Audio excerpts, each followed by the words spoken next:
नमस्ते। एक मुलाकात कार्यक्रम में सबके स्वागत बाटी।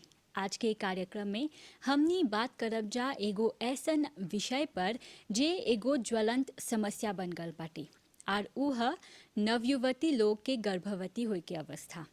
ई समस्या पर बात करे खातिर हमर संगे बाटी विद्याचरण जी। त चल कार्यक्रम के शुरुआत करीला स। नमस्ते विद्याचरण जी। नमस्कार यशना। त सबसे पहले हमनी के बताव कि देश में जोन आबादी बाटे ओकर में नौजवान लोग के संख्या कितना बाटे। जब हमने नौजवान के बारे में बातचीत करत हैं जा त खास करके हमनी के जोन आबादी है देखबा उमें लगभग 20% इतना ले हमनी के नौजवान लोग बा। और उधर देखबा त आगे जोन दिन आई होला बा जैसे लाने 2050 में देखबा त हमनी के बुजुर्ग लोग 30% हो जाए। त थोड़ा अभी ये समस्या होता कि अब तनी हमनी के नौजवान में घटल जाता और ई विषय के बारे में हमनी के चाहेला सोच विचार करे के। और जो नवयुवती बाटे ओकर गर्भवती होए के एगो बरिस में कितना मामला आवेला। देखा लगभग जन बोलीला सा एडोलेसेंट जन एडोलेसेंट है वही नौजवान लोग एडोलेसेंट फर्टिलिटी रेट त वो भी लगभग 23 जैसे बोलीला जा 22-23 पर ऐसे है।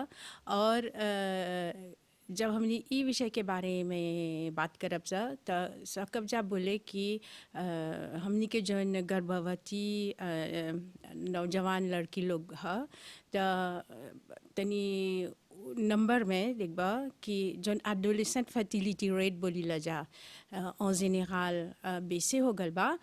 मगर देखबा त बहुत से का आवता इसे पता चलता कि हमनी के जेनरल में हमनी के जन एडोलेसेंट लोग है तनी ज़्यादा सेक्सुअली एक्टिव होवन जा।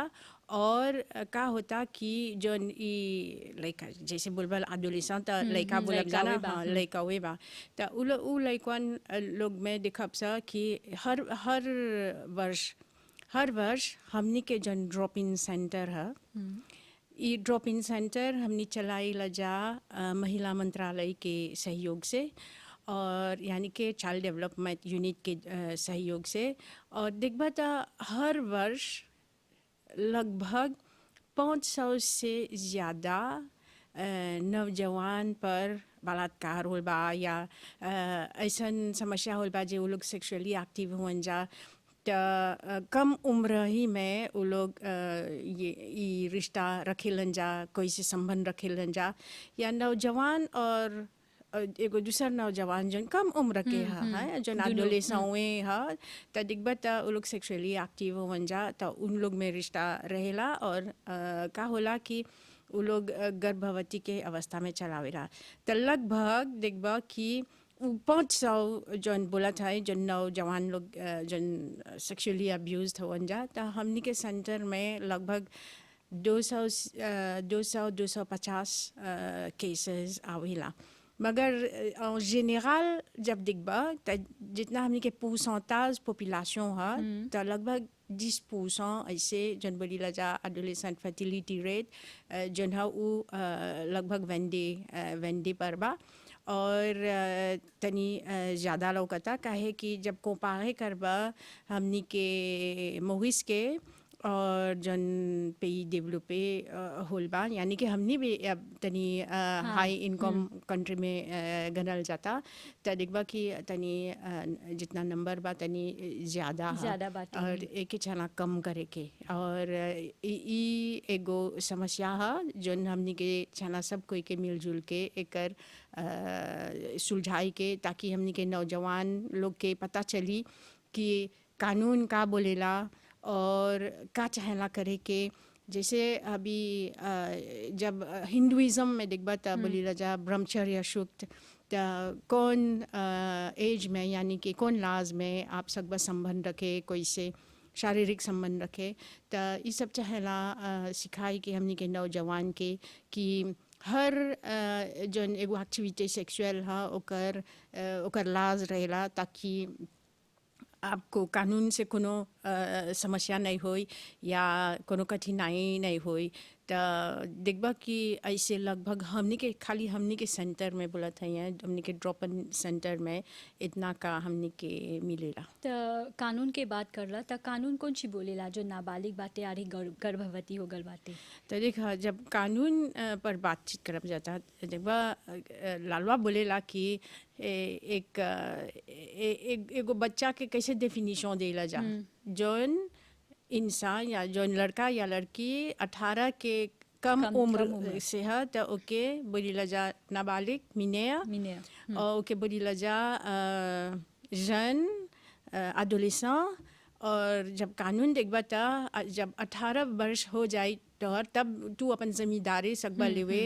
आप सकबा कोई से संबंध रखे शारीरिक संबंध रखे मगर अभी देखबा था ई मीनिया में गंती है। मगर कोनो ऐसा कहा कि l'âge de consentement 16 ans जैसे बोली लजा तो वो जब पारों लोग एक्सेप्ट हो गल वो लड़की के ब्याह करके 16 वर्ष के उम्र में तब ई तो ऑटोमेटिक है जब वो अपन घर में अपन पति के साथ रही था वो अपन रिश्ता से की रखे।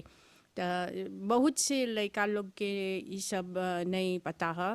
और अभी हाल ही में देखला कई गो का ऐसा नाल हमनी के समाज में जो इसे हमनी के नौजवान लोग पर वो लोग के असर पड़ल।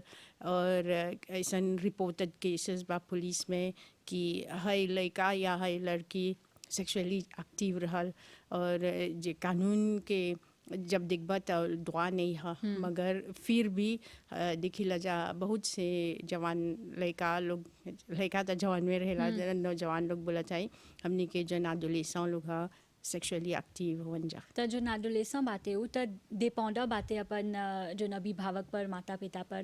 त कानून कौन ची बोलेला ओकर जो लड़का बाटे ओकर पर कोनो सॉज लगी या कोनो जैसे आरोप लगी? देखा जब एगो अब्यूज के केस रहेला तो ई तो हाँ ओकर गलती नहीं बा। हाँ ओकर गलती नहीं बा तो ऊपर आरोप लगी। और ऐसे भी समस्या भी होता कि अब जौन हमनी के नौजवान लोग हैं जौन हमनी के नाबालिग लोग हवन जा देखबा तो अभी जौन लड़का लोग 14 ans 15 ans 16 ans अपने में मिल मिलाप होता घूमे जालन जा या अपन प्रोग्राम चलावेला जा। हाँ जोन छोकरी बाते ओकरो हाँ जोन लड़की लोग बा बहुत कम उम्र के हमनी केसेस जोन बा आल बा 12 11 10 वर्ष के भी। और सिर्फ ई नहीं कि वो लोग गर्भवती बन जा कोई ऐसा केसेस आल बा कि जिन लोग में HIV एड्स इन्फेक्शन भी बा जोन हमनी सेक्सुअली ट्रांसमिटेड इन्फेक्शन जन भी लीला जा ई भी ऐसा मामला आल बा। तो यही से हमनी के चाहला हमेशा ध्यान रखे के कि जब हमनी के लड़का लोग के चाल चलन कैसा है चाहला लोग पर हमेशा वो लोग से बातचीत करे के ताकि वो लोग के समझाए के काहे कि ई एगो उम्र है जहाँ पर हमनी के जन लड़का लड़की लोग बा लोग खोज में रहेलन जा या अब अपन पाहों से देतासे हो हुन जा तो अब बाहर में जात हुन जा तो लोग के कई गो साथी मिलता कई गो इंसान या आदमी लोग से मिल मिलाप होता तो वो लोग के नज़रिया बदले लगेला या वो लोग के आतंशों जो है दूसर के ओर खींचते चले जालन जा। तो यही से हमनी के नौजवान लोग कभी आफेक्टे हो जालन जा अपन माँ बाप से कुछ बातचीत नहीं करें जा इस विषय के बारे में जा। और जो दूसर आदमी लोग बा यानी कि जे के जाने लन जा या कुछ ऐसा एहसास दिलावे लन जा या उ लोग से अच्छा से बतियालन जा या उ लोग के गिनती लेवेला जे उ लोग के अफेक्शन बतावेला तो हमनी के लड़का लोग फंस जाला ये सब में। और ये भी अच्छा रहल बता देती कि कोनो इंसान लोग है इसे कि लड़का लोग के कादो देवेलन जा या घुमाए ले जालन जा या ऐसा कुछ ऐसा चीज़ देवेलन जा ताकि वो लड़का लोग के ध्यान वो लोग पर रही इम्प्रेशने हो जाए। हाँ इम्प्रेशने हो जाए अंजार वो लोग के ध्यान वो लोग पर रही तो ऐसे ही में लड़का लोग बिगड़ जाला। और जोन गर्भवती युवती के जोन समस्या आवता उ त कईगो बरिस से बा हैजा परी त एकर मुख्य कारण कौन ची ह? बहुत से कारण है। अभी देखबा कि हमने के जन नाबालिग लोग होवन जा, आगे के समय में इतना लिबेते नहीं रहल जितना कि अभी बा। और बहुत से हमने के लड़का लोग के फैसिलिटी मिलता इंटरनेट पर, पोता मैटरनिटी सब पोता हाँ। पर या कम्युनिकेशन रखे के, या अपने ग्रुप में साथ साथ में चल जालन जा घूमे ई घूमे। सब हाँ। हाँ, तो ये सबसे बहुत लिबेते हो गल बा। और ऐसन का भी आवेला हमनी के दफ्तर में देखिला जा, हमनी के सेंटर में कि कोनो परिवार में ऐसन समस्या है कि जो पाहुन लोग है उ लोग अपन कर्तव्य अच्छा से नहीं निभावत हुवन जा, और उ लोग अपन जिम्मेदारी नहीं लेवत हुवन जा, जे हमारे लड़का का करता का नहीं करता नहीं दिखेलन हाँ सब नहीं उतना लातौशों देवेलन जा या देखेलन जा जे का होल बा, काहे लेकवा देरी आल बा, या कौन सी ऐसन चीज़ ओकर पास बा जे के ओके दिलक, त उ सोचेलन जा उ लड़का लोग अपन देभुए करत हुवन जा। त ऐसन भी का आवेला। और एगो ज़रूरी बात बतैती कि हमनी के जोन नाबालिग लोग ह हमेशा से बोलते आवत हैं जा कि चहला हाई जोन सेक्सुअलिटी एजुकेशन है उ लोग में इसके बारे में उन लोग से चर्चा करेंगे, काहे कि इससे उन लोग के मौका मिली सोच विचार करे के, और कुछ ऐसा टॉपिक्स के बारे में छानबीन करे के, जानकारी ले के, ताकि उ लोग अपने आप के सकियन जा संभाले। अगर हाँ ई त एगो नॉर्मल चीज़ है, एगो लड़का किसी के ओर आकर्षित हो गल, हाँ। ओकर ध्यान ओके अच्छा लगल, कोई अच्छा लगल ओके, तो उ लोग जाई खोजेलन जा वो इंसान के पास, या वो लड़का वो लड़की के पास जाई खोजेलन जा। तो जब ई टॉपिक के बारे में बातचीत करब जा, सेक्सुअलिटी एजुकेशन के बारे में, तो उ लड़कन जन जा कितना पर सकबा एक रिश्ता रखे, कितना दूरी चहला रखे के, कैसे चहला बातचीत करे के, या अगर कोई एगो चीज़ देवता था कौन कारण उ देवता, या कौन ऐसा प्रॉब्लम बा जो जे उ लड़को अपन घर में नहीं सकता बातचीत करे हाँ। और जाके चहलाओ के अपन साथी लोग से बात करे के। तो यही सब वजह कि सेक्सुअलिटी एजुकेशन एगो बहुत जब ऐसे इंटरनेशनल के रिकमेंडेशन देख बता चला कॉम्प्रिहेंसिव सेक्सुअलिटी एजुकेशन हमने के बच्चा लोग के बीच में प्रचार करके इंफॉर्मेशन देवे के।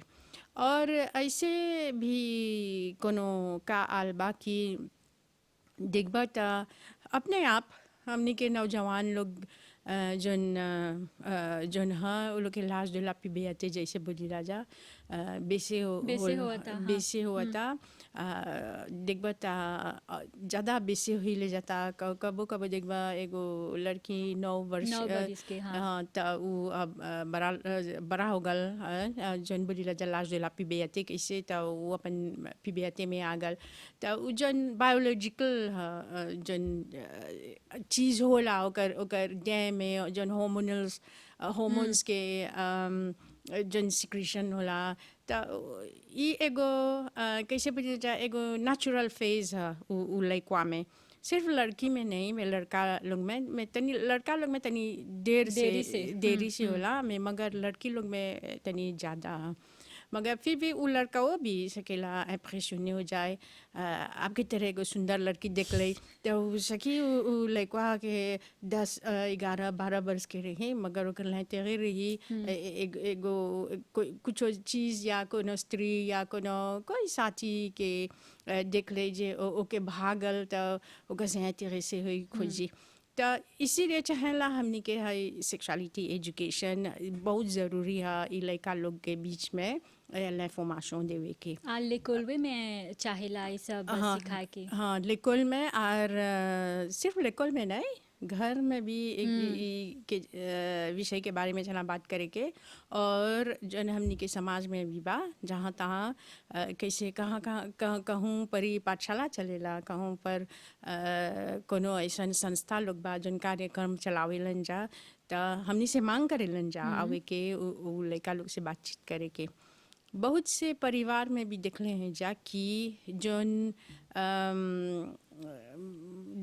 माता पिता लोग तनी नशीली दवा के पदार्थ सेवन करेलन जा, नशीली दवा या लालकोल में होवन जा या लाधोग में होवन जा, त उ लोग की जिंदगी तनी दूसरे कलिते हा अपन लड़का लोग के छोड़ देवेलन जा। दिल्ली से और का होला कि जहाँ पर इंसान लोग आन जान रहेला त उ लड़का लोग पर अत्याचार हो जाला, और कबो दिखबा ऐसन स्थिति में तो लड़का कैसे बोलिए जा गर्भवती हो जाला। और बहुत से ऐसा कारण है कि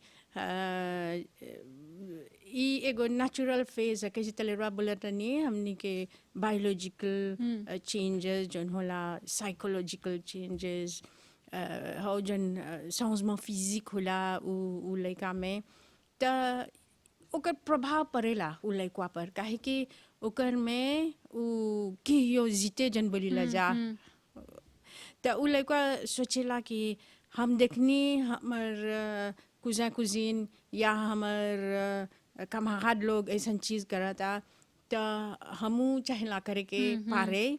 और का होला कि जब ऐसे देखेलन जा त उ लोग पर इन्फ्लुएंस होला कि उ लोग भी सकी एक्टिविटी सेक्सुअल में एंगाजे होई, त इसे उ लोग के कब होला कि उ लोग गर्भवती भी हो जाला। और ऐसा स्थिति भी है कि जहाँ पर देखबा कि जोन घर में तनी जोन कैसे बोलीला जा तनी सेपरेशन नहीं है, या जोन बड़ा लोग बा घर में संगे रहेलन जा या एक ही कमरा में रहेलन जा, त जब एगो माता पिता उ लोग के कोपोद में लड़का लोग देखेला त जब उसे इन्फ्लुएंस हो जालन जा। और कोनो कोनो बहुत छोटा छोटा लड़का लोग के देखनी जा ऐसा कोपोद में जैसे देखन जा वो माता पिता या को बड़ा भाई या जोन इंसान बड़ा बा वो परिवार में, तो जाके लड़का लोग हपेते करेला बाहर में। और इसे हमनी के चाहला बहुत आतंशों करे के, काहे कि जैसन हमनी के स्वभाव रही हमनी के बच्चा लोग के आगे बच्चा लोग सोचेला यही ठीक चीज़ है, चाहला पारे ही करे के जाके।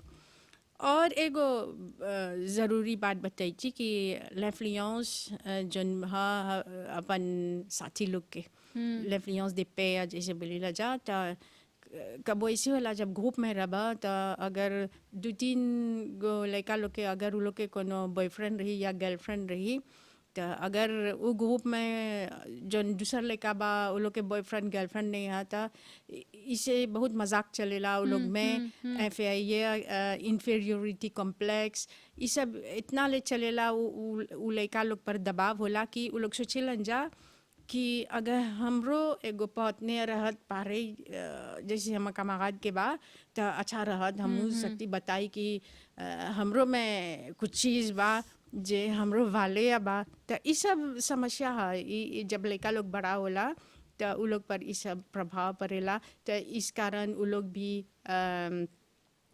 ऐसा एक्टिविटी में एंगाजे हो जालन जा, ज़्यादा कमागादरी हो जाला, और इसे कबो कबो कोनो का हो जाला कि एक्टिविटी सेक्सुअल भी रहेला और ग्रोसेस भी हो जाला। और एक ज़रूरी बात बताई थी कि कहूँ देखिला जा कि जन एडल्ट लोग है, जन बड़ा आदमी लोग है, और कबो देखबा कि वो लोग के ध्यान रहेला छोटा लड़का लोग पर, का छोटा लड़का जैसे बोले नाबालिग लोग पर, काहे कि वो लोग सोचेलन जा कि अगर उन लोग में कोनो संबंध रही तो उ लड़का नहीं जाके बोली कोई से, काहे कि उ सोची उ इंसान के उ जन बड़ा